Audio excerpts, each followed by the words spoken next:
Сайн байцгаана уу? Энд маань та бүхэндээ өдрийн амгланг айлтгая. Тэгэхээр өнөөдөр та бүхэндээ олзгосод эрхчлөөг тунгалахаар ирсэн, эрхчлөөг олгохоор ирсэн гэж хэлдэг. Тэгэхээр юунд олдлогсон байж болох вэ? Тэгээ ялангуяа санхүүтэй холбоотой олзгослын талаар хэлж өгье гэж үзье. Ичзүүлагч хүүхдийн нэгнийх нэхнэр Илишер ашхран 2 дугаар хаадын дөрөвс уншиж байна. Энэ дууртада ч юм уу гомцонтойгоос гэсээ илүү үнэхээр хэцүү байдалд ороод энэ юмтай ашиглаж байгаа юм. Тэгээд иш үзүүлэгч хүүхдийн нэгнийх нэхнэр нэгсэн нөхөр иш үзүүлэгч байсан хүн гэсэн үг. Тэгээд Илиша таны зарц болох миний нөхөр Илишагийн дор хамтарч ажилладаг байсан гэсэн үг. Илиша өөрөө иш үзүүлэгч болгож доороос олон хүмүүсийг менторлдог байсан гэсэн үг. Таны зарц болох миний нөхөр өөд болсон бөгөөд түүнийг эзнээс имэдэг байсан та мэдвүлээ. Гэтэл хоёр хүүхдийг маань боол болгон өөртөө авахар зээлдүүлэх жилдээ гэжээ. За нөхцөл байдал маш хэцүү байна тийм үү? Нөхөр нь насарсан. Би лөвсөрсөн. Өөр орлого олж байгаагүй юу? Чадахгүй. Тэгээд дээрэс нь өөртөө өрн зээлдүүлсэн өрөө нөхрөө насарсныхан дараа өрийн нэхэд хүмүүс ирсэн байж байгаа. Тэгээд зүгээр эрэхтэй байшин савнд биш бүр хоёр хүүхдийн боол болгож авахар ирсэн байна. Ингээд энэ хүн амьд тэмцээнд арга ядаад нөхрийнхөө багш руу тусламж очиж байгаа. Илишэ түнд чиний төлөө би юу хийх вэ? Энэ хүн үнэхээр эндрэнгүйс төгтөр харцж байгаа. Чамд хамаагүй нөхчин нас урсан энэ гэхгүй. Илишэ түнд чиний төлөө би юу хийх вэ? Гэр чинь юу байгааг надад хэлээч гэв. Тэр эмэгтэй шивгчэнд тань ганц баар тосноос өөр юу ч алга. Энэ үнэхээр өөрийгөө яаж даруй төрслөө гэж байгаа юм хүн. Штэн гооч бол туслах ёстой чи энэ гэхээс илүү шивгчэнд тань ганц баар тосноос өөр юу ч алга. Үнэхээр үйлчлэлтэй эзэн төлөвлөлтөд тэм гэр бүл байсан гэсэн. Гэтэ тийм боловч үрийн шүлжээтэй ядарсан ядуу тийм л байсан гэсэн. Тэгтэн Илиша явж олон сав суулга буюу хоосон сав суулгыг бүх хөршөөсөө зээлж авах. Түүнд маш сайн даалгавар өгч байгаа.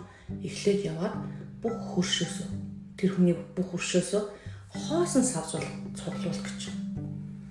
Юу хийж байгааг эхлээд хэлэхгүй байгаа. Тийм даалгавар өгч. Битгий цөөхөн сав аваараа.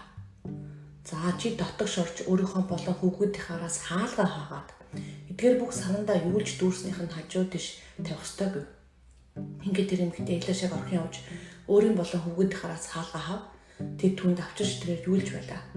Санууд дүүрэхэд тэрээр түүдээ надад өөрсөө авчирч өгөөч гэсэн түүнд өөрсөө алга тоос чурсгаа болов. Дараа тэр эмэгтэй ирж бүхний хүнд үнийг хэлжээ. Тэр эмэгтэй явж тосоо зараад өрөө төлж үлдснээр нь чи болгон хөвгүүч 800 болно гэв. Тэгэхээр мэдээж өргөө сайхан амьдрахтай боломж яг өндөө бол урт нь байх боломж байсан уу байсан. Яг бол нөхөр нь тэнд ажиллаж байх үед нөхөр нь Илишатай хамтрагч байх үед нь шавн байх үед нь ч гэсэн боломж байсан уу байсан. Илиша тусалж чадах байсан. Гэтэл асуугаагүй учраас бид нар аваагүй гэсэн үг байна. Үнэхээр аргаа хадаад гуйхад тэр нь тусламж нь байгаа юу байгаа. Энэ нэшлээс хүмүүс харж гинүү текстөө авч болох л байсан харж байгаач үр бол хараал юм үргөө амьдрах ёстой ч гэдэг юм уу. Тэгж заадаг хүмүүсийг мэднэ л дээ.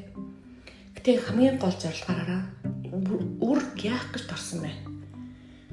Тэгээ тэр эмэгтэй бас юу хийгээд сайн мэдэхгүй байгаа. Тэр саван дүүрцийн дараа дахиад хурцж сууж байгаа. Дахиад буцаад мэрэгүү ухаан Илишагаа мэрэгүү ухаанаар хэлж байгаа. Явж тосоо зараад өрөө төлж үлдснээр нь чи болон хөвгүүч нь амьд болно гэж. Өр төлөх явдал энд маш чухал байна. Яагаад гэвэл өрнөөс болоод хоёр хүүхэд нь боол болохоор болсон байж. Тэр өрөнд ч юм уу мөнгөнд анхаарлаа хандуулахаас илүү тэр хоёр хүүхдийн амнаас нь анхаарлаа хандуулж. Бурхан бидний хэрэгцээ шаардлагыг мэддэг бөгөөд бурхан үнэнхээр хайртай учраас ертөнцид хайртай буй хүн хайртай учраас хүүгээ илгээсэн. Тэгээ бурханы хайртай өмнө эхлээд хүн байна. Мөнгө биш, өөр биш, хүн. Хүний эрхчлэлийн төлөө тэр хүлээсээ нотолж байгаа.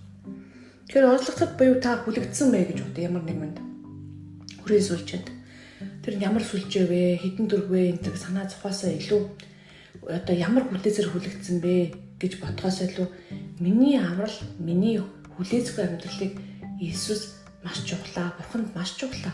Бурхан юу ч байсан нэг хангаж дарж чадна гэж бодох нь их чухал. Зөвхөн өрөө дараа зогсохгүй тэр нь үлдээд тэгээд төгөж чи амь зөх болно гэж. Тэгээд амь зүүн гэх нь бол тийм мундаг амьдрын гэсэн үг. Ямар ч байсан боломжийн ингийн амьдраад байна л гэсэн үг. Аяндаа амьдаж хоол унд өөр ажилд ортлоо чинь тэр түжээ шанднаа л гэсэн үг. Тэгэхээр энэ бас хадгалах явдал чухал байгаа. Зөвхөн өрөөдлөө зогсчоогүй дахиад ран аваа буюу илүү байгаа.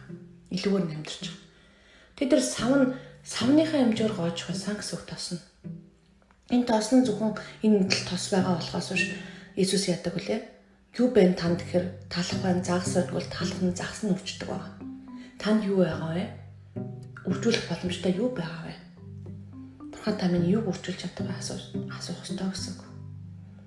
Тэгэхээр энд би та бүхэнд юу анхаарах ёстой вэ гэж бодохоор өрөөр ч юм уу хүлээсэн дээр анхаарлахаас илүү танд Бурхан ямар их хайртайг мэдэх юм бол тэр хүлээсийг Иесус огтлж хайж чадна.